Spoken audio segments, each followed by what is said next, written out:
Welcome to LearnQuest Academy YouTube channel. Today, we will be treating WASSCE 2026 Biology Predictions. Below contains the predictions that are made by LearnQuest Academy for the Biology WASSCE exam 2026 Part 1. I want to start with a disclaimer. Please note that this is not expo, okay? It is simply the product of the careful analysis made by the tutors at LearnQuest Academy to help students ace their biology WASSCE exams. Also, lest I forget, make sure you follow LearnQuest Academy on WhatsApp. You will learn a lot from it. Wishing you success in your exams.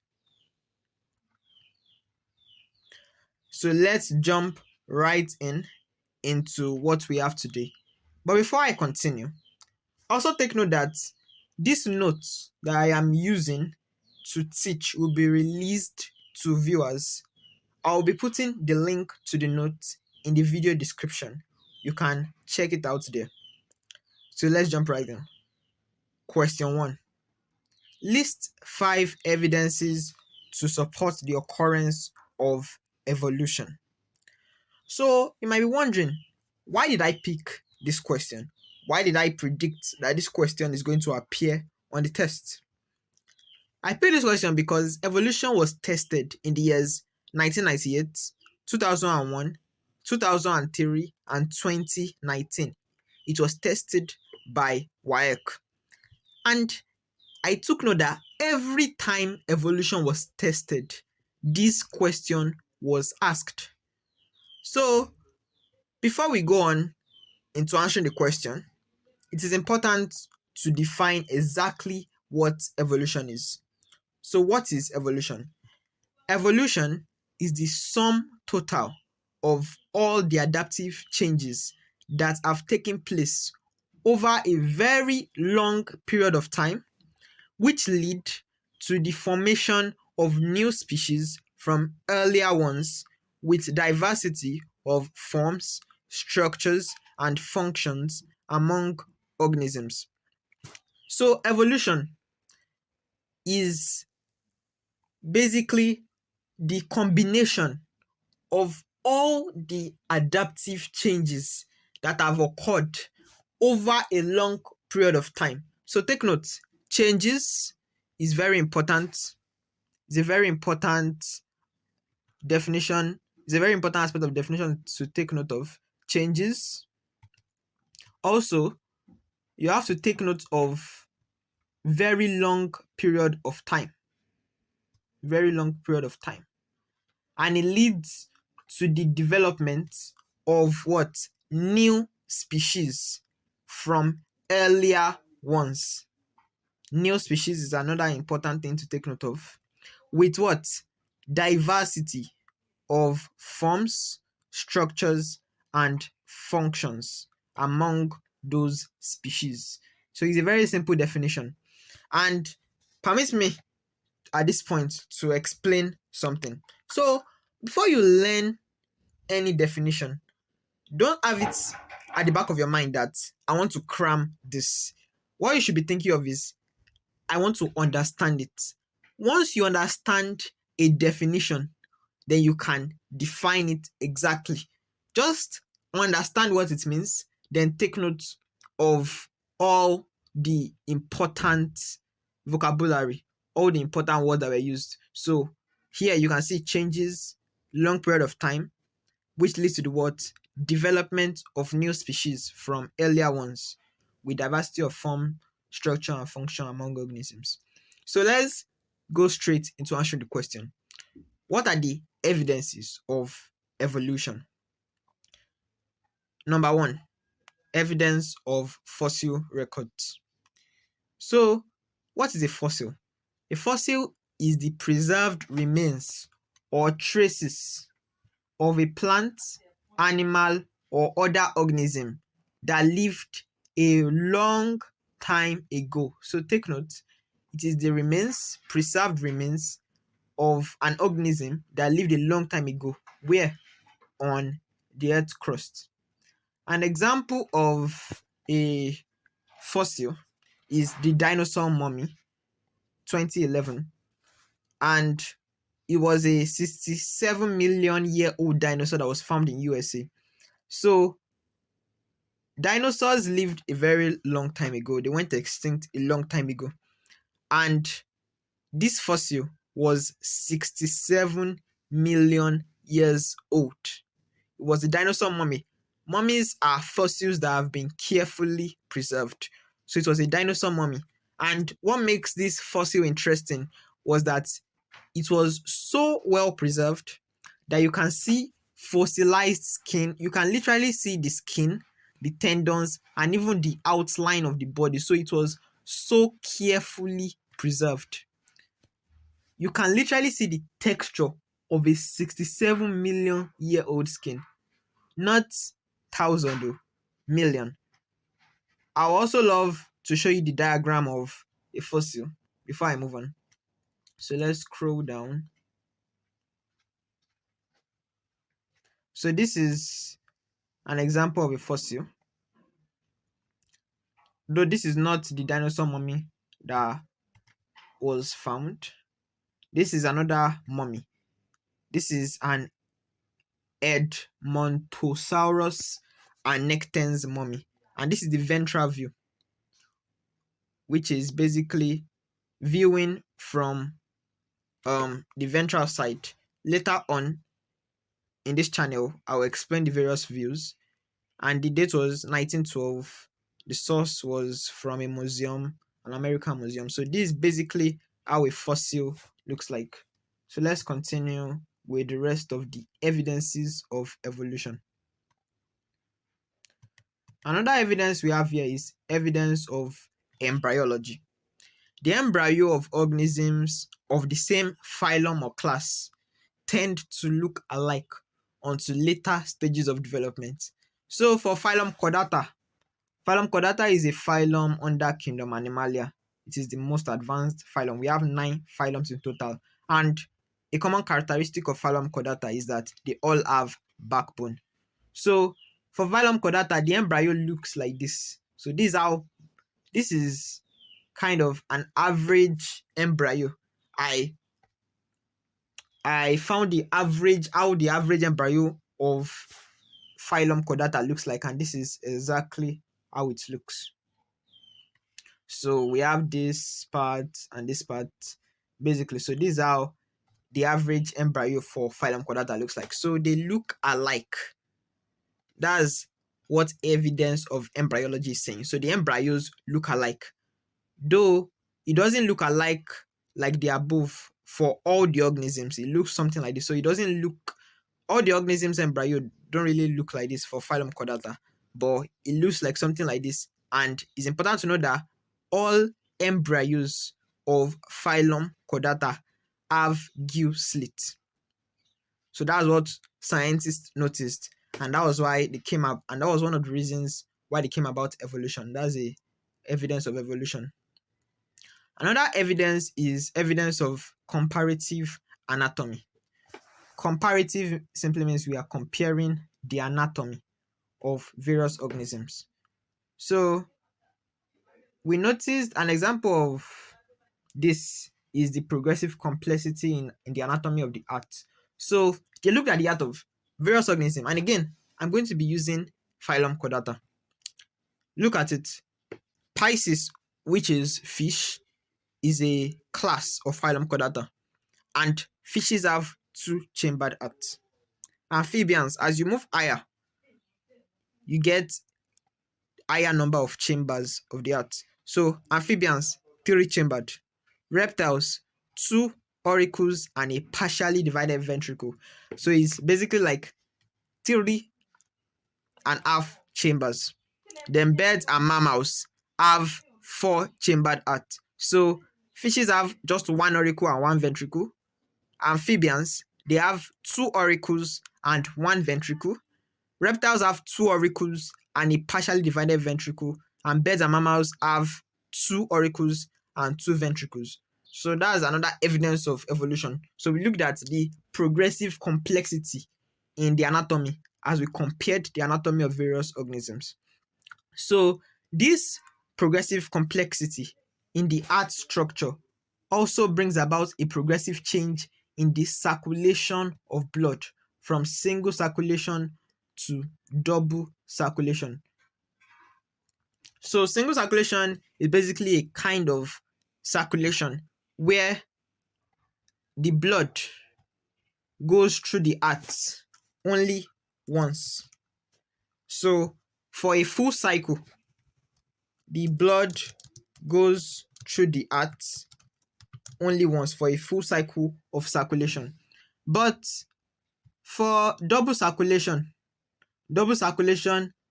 the blood goes through the heart twice. So that's what double circulation is. So because fishes have only two chambered hearts, so the blood in one cycle can only go through that heart once. And for amphibians too, the same thing. It's kind of, for amphibians and reptiles, it's kind of a single and half circulation. But for birds and mammals, it is full double circulation. The next evidence is the evidence of vestigial organs. What are vestigial organs? Vestigial organs are structures that are degenerated and non-functional. So they are not very developed. So they are degenerated. That's the meaning of degenerated, and non-functional in some animals. Let's erase this. They are not functional in some animals, but well developed and useful in other animals. Example of vestigial organs. We notice that humans have coccyx or sacrum. Coccyx has to do with the caudal vertebra. So the caudal vertebra is fused in humans, whereas it's not so fused in humans as it is. Sorry, let me repeat that sentence. Whereas in other organisms it is not fused, but in humans it is fused. That's the caudal vertebra. Then the sacrum is also fused. That's the sacral vertebra. So we notice that humans' vestigial organs are the coccyx and the sacrum. That's the rudimentary tailbone. So they are located after the cervical, thoracic, lumbar vertebrae. So they are located towards the leg region. Then another example of a vestigial organ is the mammary gland in male mammals. So for a normal male mammal, the mammary gland is not very developed. That's why females have breasts, because their mammary gland is very developed. So that's a vestigial organ. Though in male mammals, mammary gland is present, but it is not as developed as it is in female mammals. Another example is the rudimentary appendix in humans. So in the digestive system of man, the appendix is there and it doesn't really perform any function in human. But in other animals like herbivores, it ferments plant fiber with microbes. So there are many microbes in the caisson or the appendix of other animals. But in human, it is a vestigial organ. It is degenerated and non-functional. So again, you can see that the definition of vestigial organ is very simple once you understand what we mean by it. So you don't have to cram it. Again, please do not cram any definition in biology. Focus on understanding it. Then by that, you can take note of keywords and you'll be able to define it correctly. Another evidence, the fifth evidence, is the evidence of molecular records. This evidence shows that all living organisms share similar molecular records, or DNA. So all organisms store hereditary information in DNA, and the DNA of closely related species are more similar, and the DNA of distantly related species are less similar. So they studied the DNA of human and chimpanzee, and noticed that DNA of human and chimpanzee are 98% alike.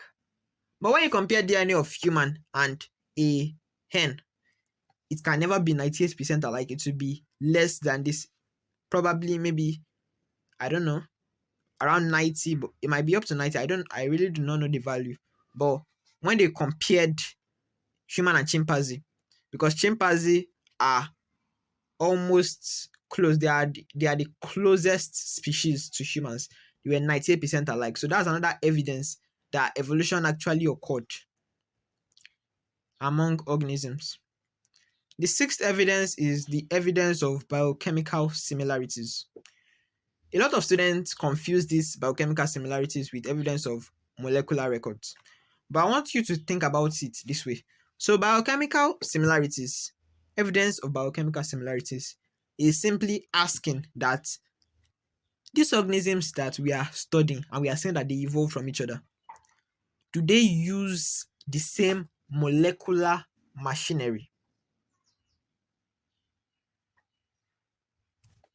But evidence of molecular records is asking that how closely related are these species, like their molecular machinery, how closely related it is. You understand what I mean later on. So they are asking, evidence of molecular records is asking that how closely related are these organisms' molecular machinery, and when do they split?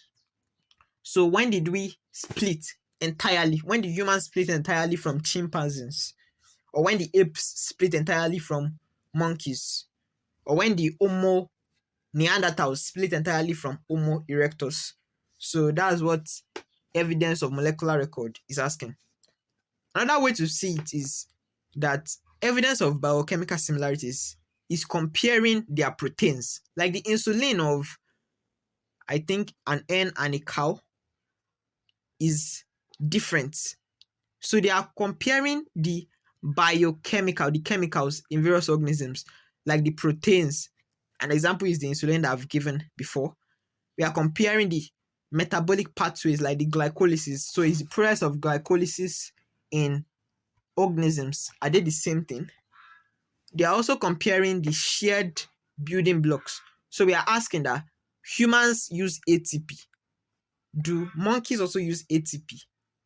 Humans use DNA or have DNA. Do monkeys also have DNA? Humans use RNA. Do monkeys also have RNA? So we are comparing those things. That's what biochemical similarities is saying. You know, DNA is deoxyribonucleic acid. Yes, deoxyribonucleic acid. So it is a compound. It is a chemical compound. So, and you know, biochemical contains chemical. So we are asking whether they use the same chemical mechanisms or molecular machinery. But molecular record is comparing their DNA sequences. So they are looking at their mutations, the arrangement of the DNA, the various ways that DNA is arranged, and the RNA too. We are looking at the sequences and the mutations in various organisms. So we are focused majorly on DNA and RNA when we are looking at molecular records. But for biochemical similarities, we are looking at majorly the chemical aspect, whether they use the same chemicals, whether they use the same molecules in performing their life processes.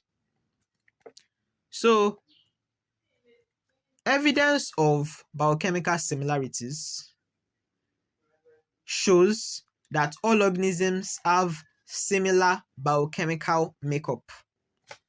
Example, all organisms are built from complex molecules like carbohydrates, lipids, proteins, nucleic acid, which are DNA and RNA. DNA, deoxyribonucleic acid.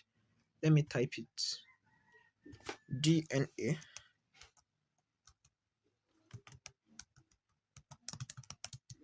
Deoxyribonucleic acid. And RNA is simply ribonucleic acid. So just remove this deoxy and then you get RNA. So, moving on. All organisms use reproduction process to thrive, just like I've explained before. In biochemical similarities, we're also comparing what the metabolic pathways, and reproduction is an example of a metabolic pathway. So all organisms use reproduction processes to thrive is an example of a biochemical similarities that we have noticed, and that's what scientists saw, and they said, "Oh, evolution must have occurred." The seventh evidence is the evidence from geographical distribution. So what this evidence is saying is that we have established that organisms vary in structure and function due to difference in climate. Like people in Europe, in North America, their skin color is lighter than people in Africa due to the climatic conditions. So that means the organisms vary in structure due to climatic conditions. They also vary in function due to their various climates, due to their experiences. So let's now take organism A and B that come from the same climatic zone, and then we separate them into different climatic zone. Remember, they come from the same climatic zone. That means that they will have the same structure and function, but then we split them into different climatic zones. That means that they will have different structure and function that way. So after some time, you'll begin to notice that organism A will be slightly different from organism B. The structure and function of organism A will differ slightly from that of organism B. So that's what the evidence of geographical distribution is saying. So we noticed that various animals are distributed across various parts of the world, and the animals in Africa differ from the animals in Asia due to their different climatic conditions. The next evidence is the evidence of domesticated organisms, and that's the last evidence. So this evidence shows that specific domestic animals, examples, cat, dog, goat, various, we have many, they have lived with humans for millions of years and have gone through several stages of interaction to become what they are today. So that's why we have wild dogs. Wild dogs do not have the same structure and function as domestic dogs. So that means that domestic dogs must have gone through several stages of interaction with humans to become what they are today. So those are the 8 evidences of evolution. The first one, evidence of fossil records, evidence of embryology, evidence of comparative anatomy, evidence of vestigial organs, evidence of molecular records, evidence of biochemical similarities, evidence of geographical distribution, and evidence from domesticated organisms. The next question. Complete the following Punnett squares of a dihybrid cross between two rats. One has black fur and short tail, the other has brown fur and long tail. So you can see that they said dihybrid cross. Dihybrid cross is simply saying that we have monohybrid cross, we have dihybrid cross. Dihybrid cross is when you are crossing two different characteristics. Normally, for a monohybrid cross, you will just have maybe BB and this small BB crossing. But now, you're having BB-TT crossing with BB-TT. So that's what dihybrid cross is. Then the question is asking that how many of the offsprings will have black fur and short tail? How many of the organisms will have brown fur and long tail? How many of the organisms will have black fur and long tail? And how many of the organisms will have brown fur and short tail? So why did I pick this question? Or why did I predict that this question will be asked? I predicted because WAEC has never said this question. WAEC never said this question until 2023. WAEC had never set it. And when I checked the chief examiner's report, the chief examiner explicitly stated that the question was not popular among candidates. And you know, exam bodies do not want students to pass the exam so well. They do want students to pass, but not to beat the exam such that so many students are not getting 9A1s. They don't want all students to get A1s, basically. So they will continually set questions that are not popular among candidates. So that was the reason why I picked this question. Before we go on, it's important to define what a Punnett square is. A Punnett square is a simple grid. It's a simple grid tool that geneticists use to predict the possible genotypes of offsprings from a genetic cross. So it's a grid tool, and a grid is made up of what? Horizontal rows and vertical columns. Horizontal rows and vertical columns. So a grid is made up of that.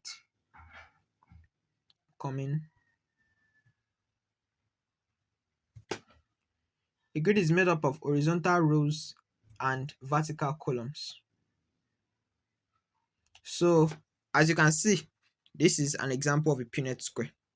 And geneticists use it to predict the possible genotypes of offsprings. And whenever you see a Punnett square, it should be a bonus question because it is very simple. It's almost like a multiplication table for genes. So we can have a simple Punnett square like this one that is right here.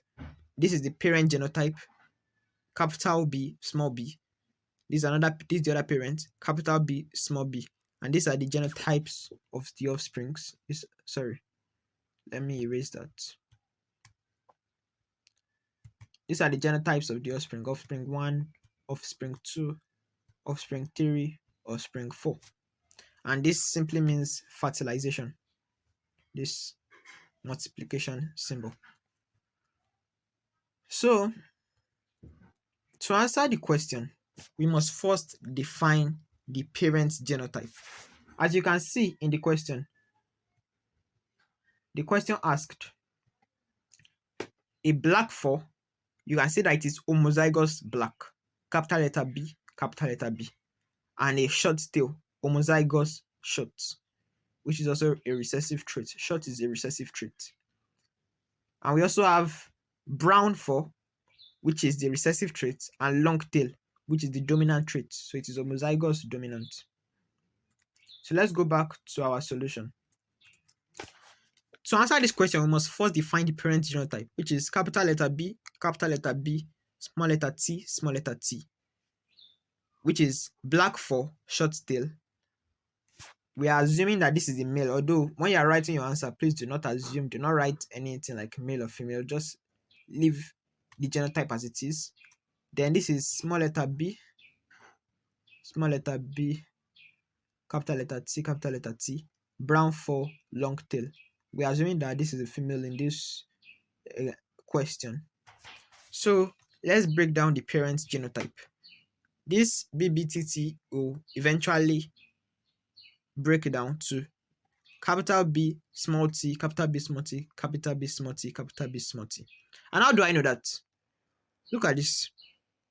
We are basically bringing this gene, this black gene, we are bringing it, or the color gene, we are pairing it with the height gene. And there are 4 possible combinations for that, which I demonstrated in this cross. As you can see, this B and this T, then this B and this T, and you do the same for this and this. So we have this BT, BT, BT, BT. Then we do the same for this, and we get BT, BT, BT, BT. So we complete the table.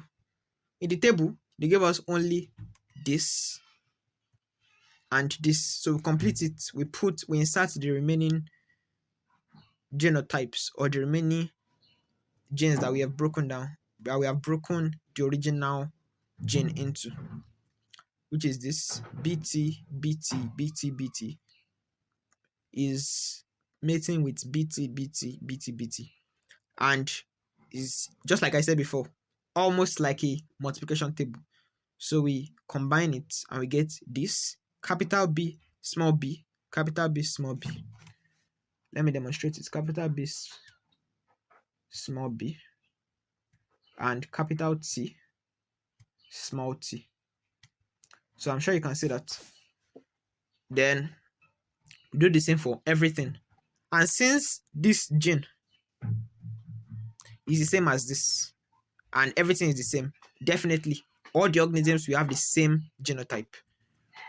So it is clear, it is crystal clear from this table that we have drawn above that all the offsprings have black fur and long tail, because black is dominant. Whenever you see capital letter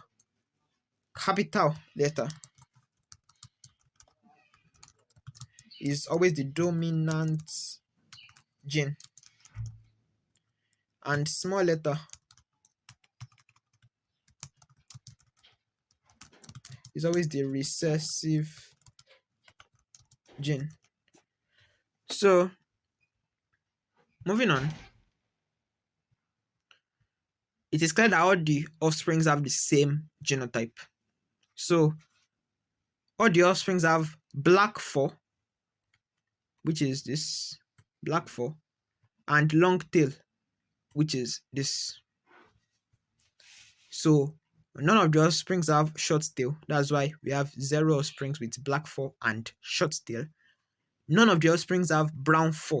So 0 offsprings with brown fur and long tail. None of the organisms have short tail again. And none of them even have brown fur. So that's why we have 0 offsprings with brown fur and short tail. The final answer will be black fur and long tail, which is all the offsprings, which are 16 in number. 1, 2, 3, 4, 5, 6, 7, 8, 16. So that's the answer to the question. A very simple question, as you can see. So most questions on genetics gene are very, very simple if you understand genetics, and genetics comes out almost every year.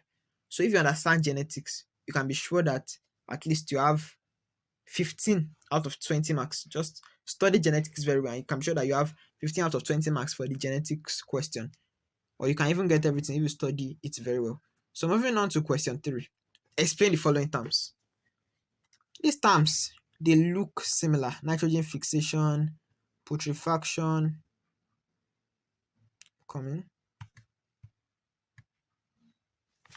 nitrogen fixation, putrefaction, ammonification, nitrification, denitrification. So many students confuse these terms with each other, and it's actually been a while since WAEC tested this question in theory. They last tested it in 2011. They last tested a question like this in 2011.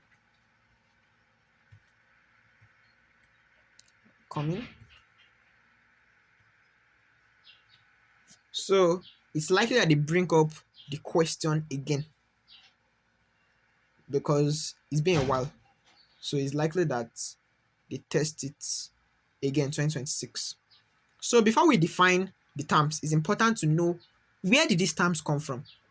These terms come from the topic, the nitrogen cycle. So what exactly is the nitrogen cycle? Nitrogen cycle is a cycle, definitely, that involves the movement of nitrogen from the air to the soil, and from the soil back to the atmosphere, or from the atmosphere to the soil, and from the soil back to the atmosphere, to maintain a balance in nature. Very simple definition. Again, you just have to understand it and note the keywords: air to soil, soil back to air. Why? Don't ever forget this: to maintain a balance in nature. So that is what the nitrogen cycle is. So what are the processes that add nitrogen to the soil? We have lightning and thunderstorm, action of symbiotic bacteria, action of non-symbiotic bacteria, putrefaction. Those are the 4 major processes. And just like our question asked, the question asked us to explain putrefaction. So putrefaction is the bacterial decay of proteins in dead organisms, especially in the absence of oxygen, that produces both foul-smelling toxic substances and simple harmless nutrients for plants. So putrefaction is basically decay by bacteria of a dead organism, most of the time in the absence of oxygen. And what does it produce? Foul-smelling substance and simple harmless nutrient. So it involves 2 stages: ammonification and nitrification. So ammonification, just like the name implies, ammonia, is the breakdown of dead organic matter to ammonia by what? Putrefying bacteria. Very simple definition, no stress. So what is nitrification? Nitrification is the conversion of ammonia to nitrate. And again, nitrification occurs in what? 2 stages, which are this conversion of ammonia to nitrite by what?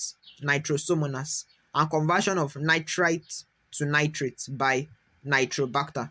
So how can you always remember this? Look at ammonia to nitrite, nitrosomonas. Ammonia has M, nitrosomonas too has M, but nitrobacter does not have any M, so definitely it cannot convert ammonia to nitrite. It is nitrosomonas that can convert ammonia to nitrite, and nitrobacter will convert nitrite to nitrate. That's a simple way to always remember. So putrefaction, again, 2 processes: ammonification and nitrification. Nitrification, 2 processes: nitrosomonas converting, nitrobacter converting. So the question, so we've been able to define what nitrification is, ammonification is, putrefaction, but it remains nitrogen fixation. We've been able to define this.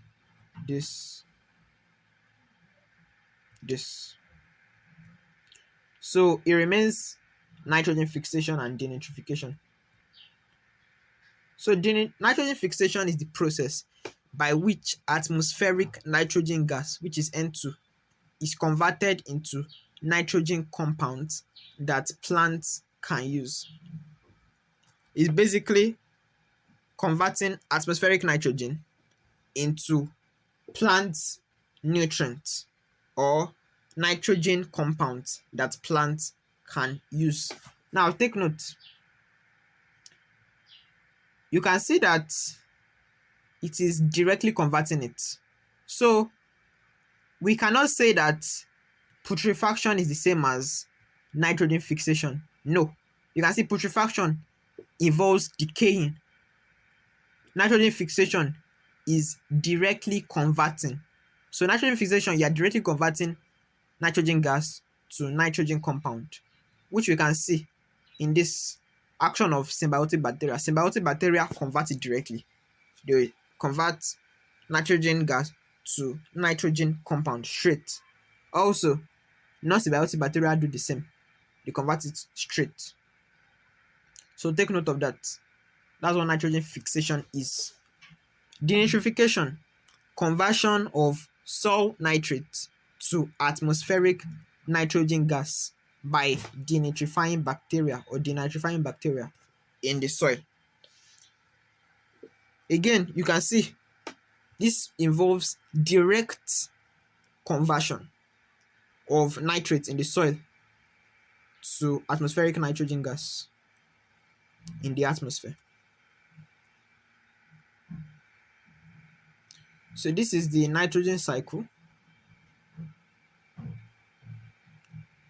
Nitrogen in the air. Green plants get nitrogen in the air by symbiotic bacteria, non-symbiotic bacteria, lightning and thunderstorm.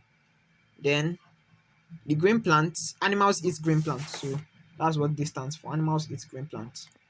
Both plant and animals will die. Then through putrefying bacteria, the dead plant and animals are converted into ammonia. Then by nitrosomonas, ammonia is converted into what? Nitrite. Remember, nitrosomonas has what? M. Ammonia too has M. So nitrosomonas will convert ammonia to nitrite, and nitrobacter will convert nitrite to nitrate, and denitrifying bacteria will convert nitrate to nitrogen in the air.